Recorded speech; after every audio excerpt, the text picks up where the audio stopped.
Pastor Sostene kamubwira ati Sostene mushumba uri umushumba mugenzi wanjye mbikira ibanga kubw'iki bibinzi nagenye nageze cyangwa uzusezeranye mu rugo ibyo kujya uri Pastor Mutesi gafite ihungabana yavuzwe cyane kandi nta muhanga w'iki kigeragezo cy'amagambo ishuri ry'amagambo riraryana yewe ni nyuruvugo ariko nawe uri mu nda kereko utaravuye utarageze ku isi uwo niwe batavuga ariko iyo uri ku isi barakuvuga. Yes, reka mbasuze nongere mbekaze mbifurize amahoro y'Imana umuherere wose ku isi nimburi mu gitondo mwifurize igitondo kiza nimburi mugoroba mwifurize kugira umugoroba mwiza. Gende ori nk'ibisanzwe uyu munsi ngiriwe umugisha wo kubana n'umukozi w'Imana Samson kuri Yubahwe TV abantu banyarukiro bakande subscribe like share ndetse na comment kandi abantu banakomeza bagikire amavuta y'umukozi w'Imana Samson bimeze bite?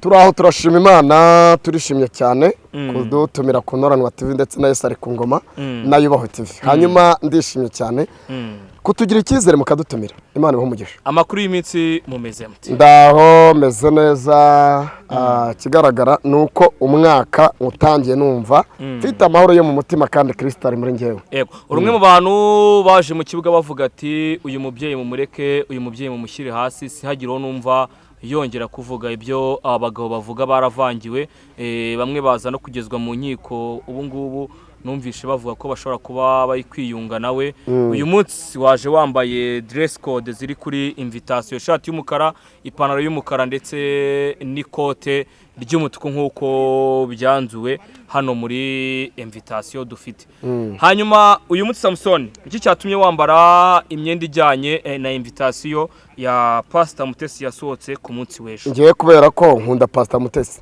irumva rero nyibona yuko yatanze iryo tangazo ngomba kuza nambaye ibisa gutyo kugira ngo ubukwe nabutangiye mu yandi magambo ubukwe bwatangiye butaranaba mu yandi magambo rero urumva abantu nibashaka amasuti tuyarohe mu nyine dutabukwe bwiwe ntacyo bitwaye se ntacyo bitwaye utangira ikiganiro gutya udusengera Imana ubundi unaha abantu nimero yawe ya telefone ubundi tutwanze. Yego hanyuma dusenga Imana data wa twese mwiza Imana y'amahoro ivuga bikabitegeka bigakomera tugushima ukora kwa Yesu urakoze amen. Nomero yanjye ni 0783 92 72 85. Yego reka ninjire mu kiganiro gutya mvuge nti abantu benshi bafite amatsiko yo kongera kubona Samson mu minsi yashize hari ubuhanuzi wari wazanye bujyanye n'uyu mubyeyi umwirukanaho umwuka w'abantu bamuvuga umwirukanaho byinshi mukuraho karande z'abapasteri bagiye bamuvuga uvuga ati byinshi aba bagabo bagenda bakorera no mubyeyi bisa nkaho ari kumutoteza. Ikigaragara narabivuze nejo nzongera mbivuga n'ikindi gihe ariko ikigaragara turebye imyaka ya Pastor Mutesi nuko Pastor Mutesi ni aracyane muto kandi ikindi cya kabiri iyo umuntu akiri muto ataragira imyaka y'ubukure yenda tuvuge 70 cyangwa 80 yemerewe gushaka. Rero uyu munsi wa none nago ngewe nege nemeranya n'abantu bamutera amabuye bamubwira ngo wishaka bamubwira ngo nago bikubereye bamubwira ngo si ibyawe nago manjewe nago nemeranya nabo numva rero ko bagomba kumushira hasi kugira ngo agira ate atuze. Yego barahari avuga ngo iki subwo none se ubu ni amakuru wumvise yuko uwitwaje igira inshuti bamusanganye Knowless nari Knowless hazo birabiro ni ukuri ariko najya karabana nanjye natangaye ADPR mukomeje guhinduka kandi yaravuze ati henikere jaje dukijijwe izo amusteri ziza dukijijwe za body 7 turakizwa ati rero gukizwa ko hari rero kankubwire Pastor Sostene ntago yagasenya Pastor Mutesi ahubwo yakamanya bavuze induru agakomera akavuga ati ni muhurusho dusenga mureke umukozi w'Imana ese hamagaye Pastor Sostene kamubwira ati Sostene mushumba uri umushumba mugenzi wanjye mbikira ibanga kubw'iki bibinzi nagenye nageze cyangwa uzusezeranye mu rugo ibyo kujya uri Pastor Mutesi gafite ihungabana yavuzwe cyane kandi nta muhanga w'iki kigeragezo cy'amagambo ishuri ry'amagambo riraryana yewe ni nyuruvugo ariko nawe n'uri mu nda kereka utarageze ku isi uwo niwe batavuga ariko iyo uri ku isi barakuvuga sibyo urabyibuha ati kirabyimbye wananuka atarwaye sida waseka atarashinyitse warakara ati kirabyimbye mu yandi magambo abantu kiratumbara abantu ni wabaneza sibyo rero mu yandi magambo ahubwo Pastor Mutesi ni amabuye nawe yarakomeye ahubwo arakomeye none se ni bangahe bapfusha abagabo cyangwa bakora amadevorce bakaba indaya ku musozi bakerura none se ni bangahe bagenda mu mavuye bitani n'abashumba n'abapastor sibyo basambana mu mahoteli ureka nkubaze hori amahoteli imesha ariho n'amaroji menshi ajyamo n'abapagani gusa cyane abarokore bayajyamo marayika w'Imana ahagaze agaragara ku mahoteli amwe namwe hari abantu benshi yasohora mu maroji kumva neza akoze Imana zakivata akajya muri roho akobye wabyihore bro nzakubwira uzane kamera ariko umugoroba se duhurira ahantu nkwereka umuntu yinjiye ahantu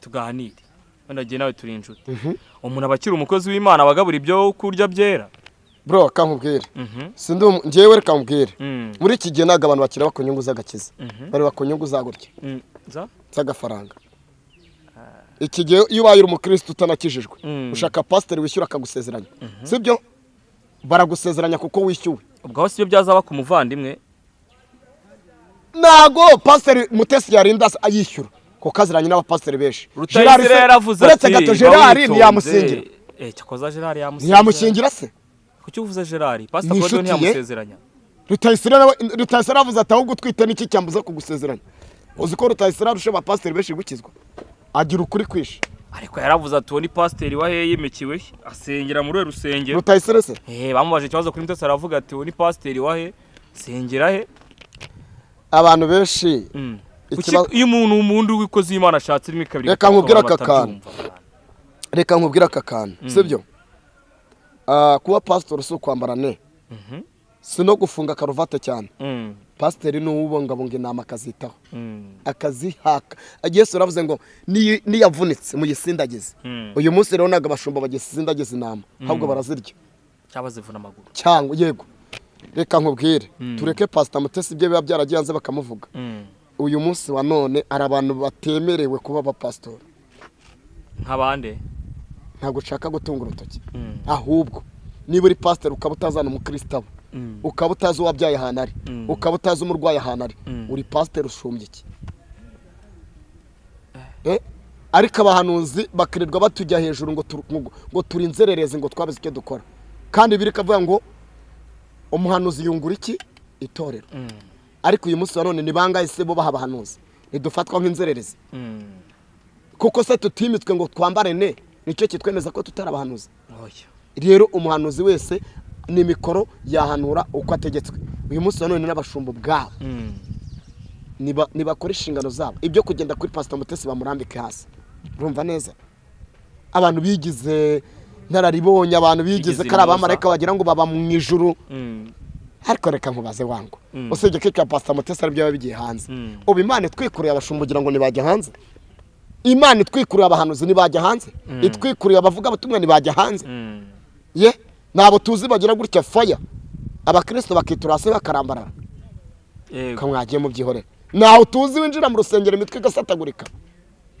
naho tuzi bayikenya kantu yagakacanga akagwekenga ibitekerezo yakwaka miliyoni ukabura yimuhaye ariko umuhanuzi w'ukuri ashobora kuburara no kugura ipantaro bikamugora kuko avuga Imana neza kuko ari ukuri ariko uwavuye gucisha Tanzania na Nigeria uyu munsi hano ashaka kuvuga ukuri n'abantu ntibabimenye ashobora kubeshya ntibabimenye kuko afite imbaraga imusunika aho turagendana cyane rero uyu munsi wa none icyo nkubwiye buri muntu mu itorero abubeshejwe muri byo sibyo abubeshejwe muri byo icyo kutwemeza ko icyo kutubwira ngo Samson ndi umuhanuzi Sosthene ni pastor pastor runaka ni pastor tuzabyemera Imana ivuze Yesu azamuhitona nibwo tuzabyemera ijambo rivuze iki yavuze ngo tuzatungurwa tugeze mu ijoro abo twakegaga ko bariyo batariyo tutungurwe no kubona abo tutari tuzi ko bariyo ari bo bariyo yego ukumva neza rero ijuru nago rica mu rugo kwa Pastor Mutesi ijuru nago rica mu rusengero muri mariage ijuru ni Imana yari mwandikiye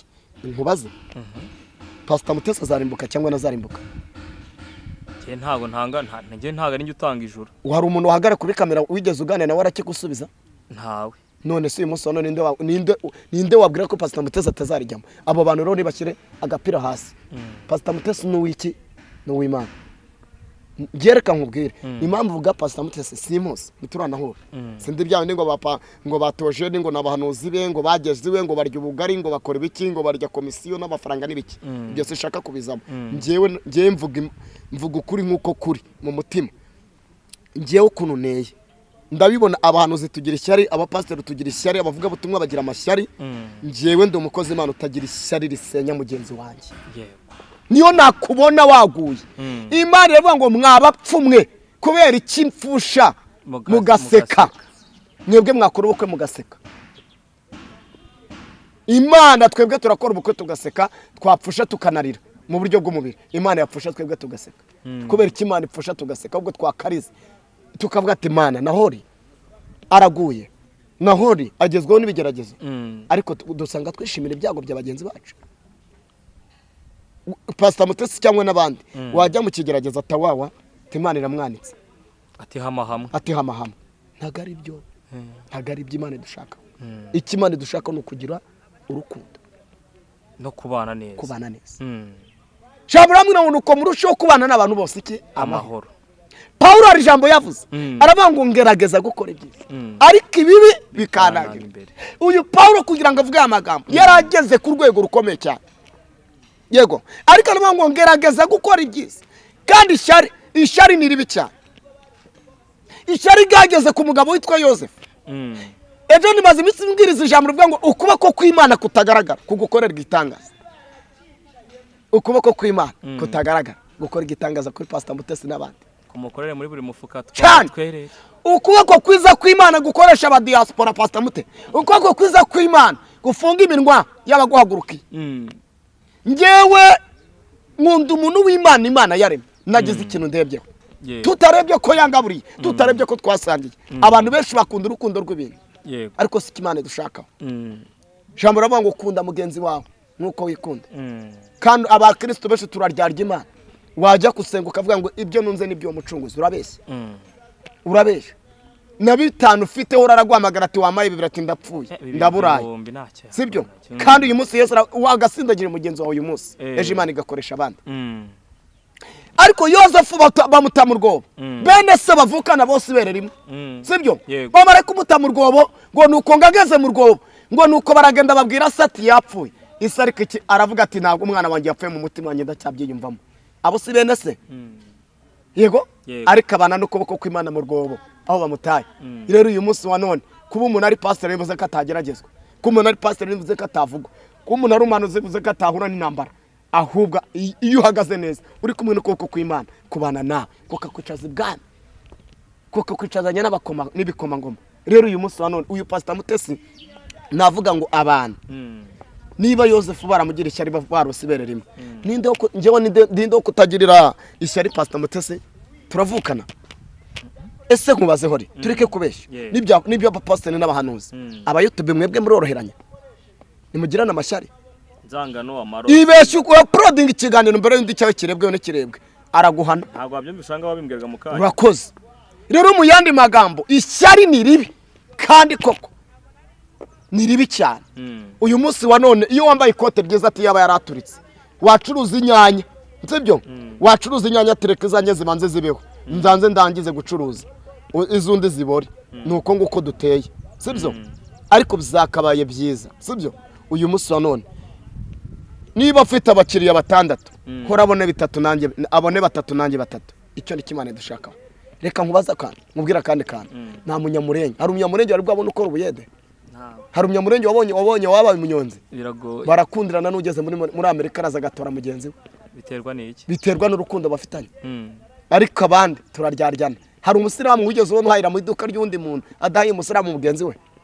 Impamvu zo ngo Pastor Mutesi azabukorere muri Islam ntari bi. Jewe hari abasiramu banyera imbuto kurenza abarokore. Cyane. Hari abagatulika banyera imbuto kurenza abadeperi. Cyane. Sibyo? Uyu munsi none hari umugatulika mushobora gusengana akakubaza ati mu rwara umuceri w'abana. ariko umwadeperi mukirirwa musenga guhera mu gitondo mukageza nimugura akakubwira ngo Imana igumugisha ibyo byazobere nazo pa ntago babirya cyo dukeneye ni kashi sibyo iwacu mwedini iyo utanga icya 10 neza ugatura neza amafaranga y'inyubako iyo urwaye bakuzanira buro mu rugo cyane ariko iyo umukristo udafite icyo ufite bimaze iki hasi uri gafifi ibyo asa n'ibikivuze ibe waba president wakora hari waba mwarimu waba diakoni ufite iki se wowe hori wowe byose ni gutya sibyo bivuze ngo nta gutya nta byose ni gutya bro hari umukobwa muri ADPR cyangwa no mu yandi matorero tuzi reka tuvuge mu idini rya ADPR hari umwadeperi hari urukore hari umukristo waza kwasengera usutse direde warya igaburo hari ibyo uzi hari ubusenzi inzara warya igaburo none iyo batuye amaturo barayirobanura none barayirobanura ngayo n'amwe umuntu wasutse aya na muntu ufite naterere yose nibayashyira mu kibo kimwe kihorere rero byose ni gutya rero tukira ngo tukiganira tuvuga tuti iyi myenda uyu munsi uzanye mu kiganiro niyo dress code ariko kambanze nsomera abantu iyi invitation igira gutya gusa hariho byinshi abantu batavuzeho rumwe bamwe bati ubukwe nta buhari abandi bati ubukwe burahari wenda nawe numve ku ruhande rwawe numve icyo udutangariza invitation iravuga ngo Mutesi na Feredina iryo jambo ritangira n'amagambo makuru ngo ni M&F uko niko umwami Imana yankoreye mu minsi yandebagamo akanterura mu bantu ni Luka igice cya 2:25 no hanangiriye se ntahanangiriye nta miryango se nta iri munsi ya akaza munsi rangiza mbitasore ku umuryango wantuye nabo Jean Berikimasi n'uwambonyo ntumarewo cyangwa Rura yishimiye kubatumira mu bukwe bw'abana babo ari bo Mutesi Marie Aime ngiye ibintu bya pasi ubwo simbisomye na Murindwa Feredina ku cyumweru tariki 30 ukwezi kwa 3 2025 yego usezerana imbere y'Imana hariho isaha nta rusengero ruriho ubukwe buzataha none se pasteur azisezeranye none se nafite urusengero ntarwo uhora ruzi ariko aje gushaka n'umushumba kamusezeranya mu rugo nabwo biremewe si byemewe se uravuze ngo ashaka gushaka pastor sibyo henda nubwo batatwereke no muri sare yamusezeranya uburenganzira burahari nubwo na invitation yose ariko sare abukwe buzahera hariho ashaka kuzana umushumba gatamusezeranya kandi biremewe cyego mu rwego rw'uko yine ibintu w'Imana nawe ntujye ku ruhande nago njye bujye ku ruhande wajya gusezerana muri sare kigaragara uyu no mushumba kandi aziranye n'abapastor benshi sibyo nawe ubwe ni pasteur nago tuzi uburyo biteguye ntago tuzi n'impamvu yabikoze ariko ndatekereza yuko uyu munsi wa none reka ndagira ngo tubihuze uyu munsi pasteur ni umugore mu mategeko sibyo Mutesi ni umugore mu mategeko cya kabiri uyu munsi wa none ashobora guhamagara na pastor akamusanga mu rugo akamusezeranya mu mategeko biremewe sibyo mu mategeko y'idini biremewe rero uyu munsi wa none mwiza kureba katashyizeho urusengero dore ko tugiza kugira ibintu tukabigira fight bigashyuha bikaba big deal ni iki kintu gicumuje abantu ko batina rusongera atangaje abenshi batari wenda yishiperereza ry'abadayimoni ntabwo ashaka kubibwira abantu si icyo benshi batari kuyimumama cyangwa wenda n'abantu benshi ashaka mu bukwe bwe amaranga umugabo ashatse ni umusiramu kandi ashaka kuba atarakozwa mu mazi agize ngo bamubatize avemo ye kuba Fred nari umusiramu ahubwo Pastor Mutesi yaba ari umuhanga gute aza agaciro k'umugabo ntabwo dufite abadeperi se bagomeye bari mu rusengero bitwa abatantine kubera yuko babaye icya 10 cy'itorero we rero yamenye agaciro ngo mu rusengero dufite abantu bitwa abatantine n'aba anti kubera kubenga cyane birangira babaye ibya 10 by'abatorero rero kubera ko Pastor Mutesi yisobanukiye agaciro k'umugabo ntabwo yarebye ku idini cyangwa ku matorero agiye kurongorwa nubwo abari pastor agashingiranwa na Islam ntacyo bitwayeho agaciro k'umugabo arakaza kandi uyu munsi wa none ashaka kudukorera gashya tukabona agiye gusezeranira kwa shehe oya se none ubundi ho kujya gusezerana umugabo se si ugira idini n'ubundi ariko umugore agandukira umugabo uyu munsi wa none ntago tuzi wenda plan uko buteguye ariko tuzabibara itariki igeze ubwo Pastor Mutesi mu musigiti tayari agezeyo nta nicyo bitwaye njye numva ntacyo bitwaye abojejwe muri ryo ese n'abasiramu bazajya mu ijuru njye si ndi profete nanjye ndi profete gusa ntituzana butatura abasiramu buretse gato njye ndi umuhanuzi nose n'abasiramu kazi baza gusengana nanjye ahubwo se nta nawanura w'abasiramu cyane rwose 100%. Pastor Mutesi mu yandi magambo ahubwo nagenda asingirirwa mu basiramu niba ari umugabo ari oya se mu izina rya Yesu we ni kubyanze ndabihanuye ahubwo sibyo ugize ute ndabivuze nagenda nk'umukozi w'Imana icyambere nabo wejejwe mu itorero ikibazo si Islam ikibazo si Gaturika ikibazo si ADP ikibazo si muri Ebenezer n'ahandi ahubwo buri muntu mu itorero abo wejejwe muri ryo yigire muri Islam asezeranye ntacyo bitwaye ejo bundi ADPR Remera yasezeranyije abagatulika amafoto ndayafite nayaguha sibyo isezeranya promotion abakristo benshi n'abasiramukazi barasezeranye urinde wo kuza kwitambika Pastor Mutesi ADPR ko asezeranyije abagatulika n'abandi bose b'amanyamadini Iremera ADPR Remera cyane mu kwezi kwa 11 bishyira kwa 12 Iremera amafoto ndafite mbwire nyaguhe cyane ndayafite iyi nkuru ishobora kubiza gutunga ndayafite sinkubeshye Pastor Mutesi mu musigiti cyane mu mureka agenda asezerane kubera za gaciro k'iki ku mugabo erega burya kagahinda k'inkoko kamenywa n'iki yatoyemo Pastor Mutesi yahuye n'ibikomere Pastor Mutesi yahuye n'intambara ahura n'ibigeragezo yego mbabazwa n'abantu baza kuvuga ngo umugabo we naraza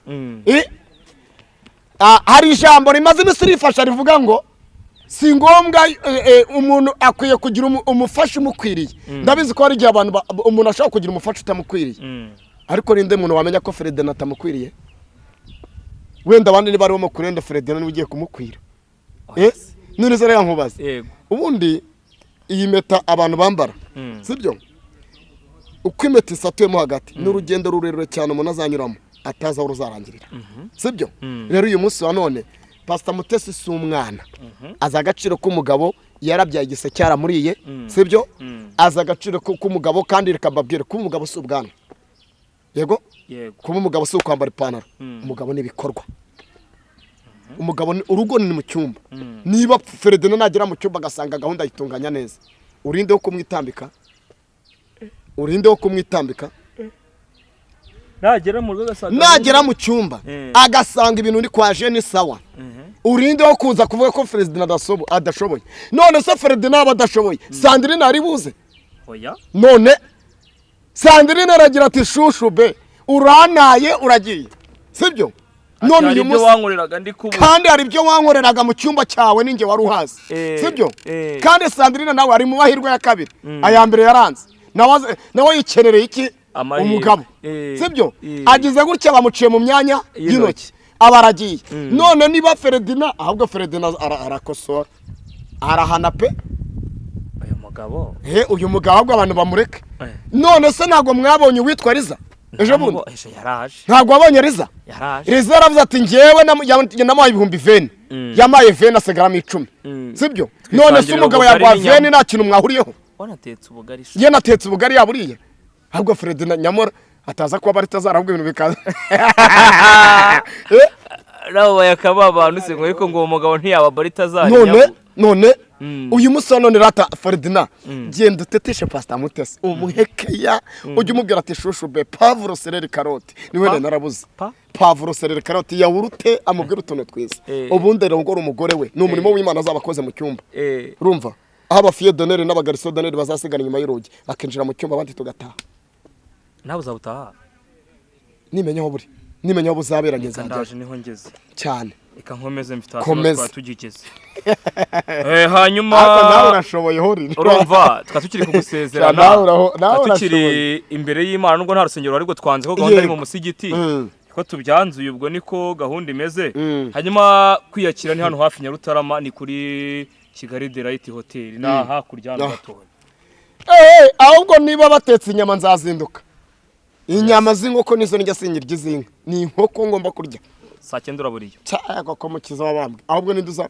ahubwo bambwira hano dote izabera dote gusaba no gusa aho ngaho aho ngaho nyine naha ngaha aha muri ararume hano hakurya Nyarutarama ariko dote ntayiriho hariho kwiyakira ariko rero dore nusoma neza ka invitation yegereza Pastor Mutesi ahubwo afite ahubwo ubu abenshi bati ubukwe bushobora kuba amarozi Pastor Mutesi aratinya amarozi baza kumwicira ubukwe oya ariko Pastor Mutesi ameze nk'umuntu uri kwica iperereza ry'abazimu mu yandi magambo nta bintu byinshi ari gushyiraho gusoma wire ahubwo ari gukora ubukwe nk'umunyaburayi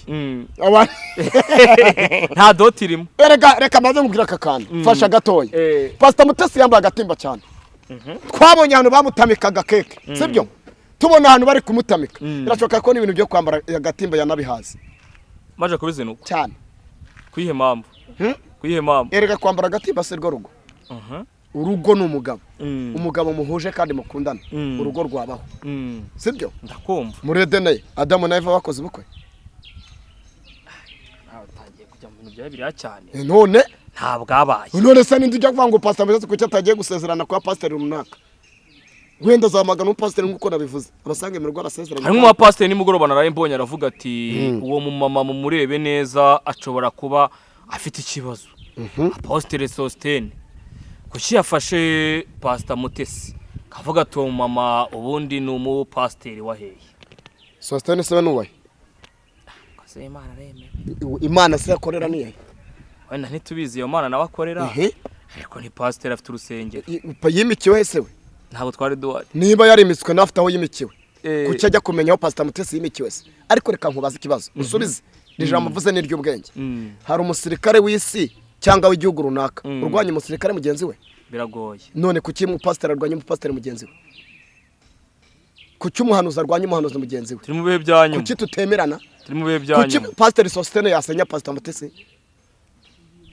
kubera iki yamusenya atamwubaka byibuza ngo burimo ubwami bw'Imana bukomere umusirikare w'isi urumva neza iyo umusirikare aguye ku rugamba undi musirikare amukubita ku bitugu akavuga ati muramba batawushinyagurira kuki abakristo turi gusinyagurira twaranye tukarema tura abasirikare ba Yesu twogejwe mu maraso ayo maraso bafashe rwa rugo rwose bararusenya barurimira leta baravuga ati uru rugo kumvikana sibyo Pastor Mutesi afite uburenganzira kuva mu murenge agahita yinjira mu rugo kwa Fredine nakabana hari wabitambika se kandi ubu ngo bari kumwe none se hari ubundi hari wabitambika n'ubu ngo bari kubana abaramaze ese abakristo bazima bana batarakora ubukwe tarajya kwa nuza ngo abanza byeze bereze umugisha bibwe ati bana banje ubwirwa n'ikiko biteze ubwirwa n'ikiko bitejejwe ese ningi bivuga ko ari abakristo bagenzi bawe nta mupasiteri wagusezeranye aravuye mu kabari cyo gusambana ntawe barahari kandi garukira inyuma ho gato hari inkuru numvisha uvuga ati wumvisha ahantu wacishijemo intuza ivuga ko ngo hari umusaza umwe mu idini rya Deteri ukomeje ngo kubetwa n'agacupa ndibaza aba basaza kubigisha ko kakana ari kukanywa ari intuza kandi ngushuka nazo ngo abari ntaki nzajya ninywera kofi mba naguze muri ararume ndere ngiyi urararume yego ahaha muze ati kamugaraguye musaza ko musaza niba kana mugaraguye yaba yatubi burase yo yigira ku mpande cyaka gakubitira mu rugo na ariko buriya ngo yigira muntu zikagukura mu bagabo kanzoga menya atani nziza mwa icupa ngo nabikaba gukuramo nzoga nayo yabiraburiza umuntu wakoreye Imana mu muhanda we umuntu wakoreye Imana kuri yasha ngo ama video ari hanze none se ko bihaye byo kurabagirane Noheri we tukayibona ari mu kabara ari gusunda bakamwiha reka n'abandi tugeze turebe none nibaza uri umushumba uri umuvugizi narababwenda babwira ngo nuko Imana itaratwikurura bamwe bagiye kujya hanze kandi koko bagiyeyo ntabwo twishimiye ko abantu bagiye hanze ahubwo data atanga agakiza n'abashumba rega barakosa n'abapasiteri rega bakora ibyaha ahubwo nuko Imana igitwikiriye abantu ariko abayanyweye agacupa kakamwandagaza mu bantu yaba yakotoye pe yaba yigaragaje muragenda no ku musozo wa kino kiganiro yego ariko ntarajya ku musozo nkiri hafi aho ni iki turi buze kubwira abakristo bari buze kubona we mwene data kamugaraguye abantu bapostinga utuvideo twe icyambere ni umuntu babanze babimenye ko pasiteri ari umuntu, ariko yazibuzaga abandi uretse gato. Yaravuze ngo Heineken zizaje dukijijwe, ariko ni umwana w'umuntu, sibyo? Yananirwa. Urabyemera ko yananirwa? Yananirwa. Ni umuntu. Niba yananiwe rero bimutera iki? Amabuye, sibyo? None se nabo tuzi ADPR yatenze uyu munsi, tukaba tuzi ko inzoga baziretse ariko n'undi bakizima, ariko ko barafite amazina akomeye muri ADPR n'andi hantu bakomeye, bakabahengura kugira ngo amazina yabo amenyekane, akomeze ataza ikizinga, ariko inzoga bataraziretse. Ibintu ngo ni ibanga rikomeye. Ariko reka nkubwire bro, kankubwire genza abapasitoro benshi banywa amayoga ndabazi rero. Tuza rero usibye byazagira inshuti byaba byagiye kumugaragara, hari n'abandi nyuma ye mugiye kubona, hari abandi nyuma ye. Ubwo nyuma twose babireba wari umuririmbyi bavuze ngo agacupa kameze nabi, akaza tubeshya ngo ubizi gute ko yaziretse? Ubizi gute ko yaziretse? Yazivuyeho. Urabizi neza? Ese yabakinywa kandi ubona n'ahantu ari mu buzima bumeze nabi, umugore arwaye mwana. Niki? Reka tubyore nago tumuvugaho. Reka tumureke tamvugisha amangambure. Ariko reka tuganire. Tuganire mwene da. Aturize. Ego tugabura ibyo kurya by'ubwami bwa data. Ngewe nta muntu mbereyeho gucira imanza. Ngewe menya agakiza kandi. Yesu yaravuze ngo rireba umugogo uri mu jisho ryawe, ni kwita ku bandi. Sigira inshuti yananirwa nk'umwana w'umuntu, ariko abantu nago bamujugunya, n'abashumba ni bamujugunya. Sindibuze kuvuga ngo wenda ngo baramutenga, n'ubundi zikadepera yagiye mutenga keshi jigira ite bagiye bamuca, sibyo? Ntabwo uyu munsi wa none rero gusa ikibabaza n'abigisha abandi, n'abigisha amategeko n'abandi berekana ko ubwabo batagwa, kandi kugwa kuri bo birashoboka. N'abakristo birashoboka. Niba uri umupasiteri umukristo akagwa kamuca ukamutenga nunajye kumushaka, kandi nawe ugakora ibyaha, nuri kwikoreza abandi umutwaro utabashije kwikorera, ntabwo ari byo rero. Ntabwo ari byo. Bantu bamenye yuko uwisi itarakaranga iri kumushakira iki? Ibirungo. Hanyuma ubwo babene data, reka wenda twivugire kuri kano kantu. Ubu abakristo cyangwa se abayoboke b'iri dini rya ADPR nabo n'ibyabaye ku muvandimwe, abenshi barifata bate? Abana mu mwuka baragwa, ariko abakuze barakomera. Ibyo ni ibintu bisanzwe bro. Abenshi ngo turi mu bihe bya nyuma. Tureke ibya nyuma, ariko ibya nyuma n'iryari bitabaye. Ibihe bya nyuma n'iryari bitabaye, aho impfu ziri kuba, intambara ziri kuba, abantu bari kwicana, umwana ari kwica nyina. Ibibaho bitabaye n'iryari.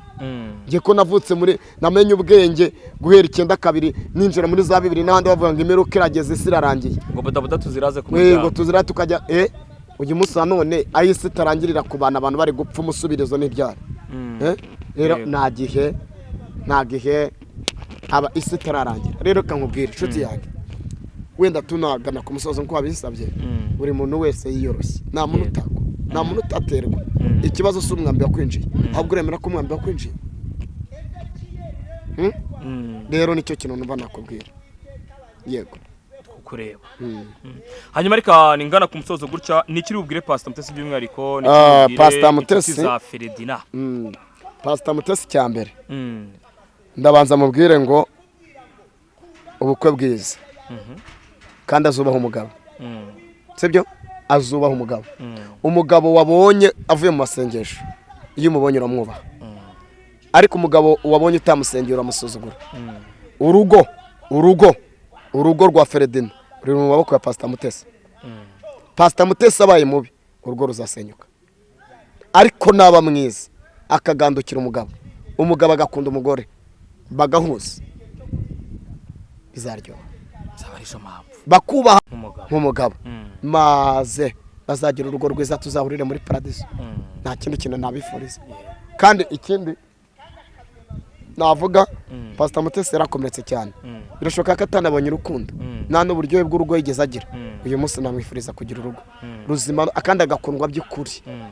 Kandi Ferdinand nawe ni uw'Imana, ntago yaba mu bingagira ha Sawuli. Na Sawuli Imana yaramuhinduye nkaswe Ferdinand. Pastor Mutesi abantu bacira urubanza, yakora ibyakugeza ngo akunda abagabo, yagera aho uriya mugore w'umusamariya uriya wahuye na Yesu,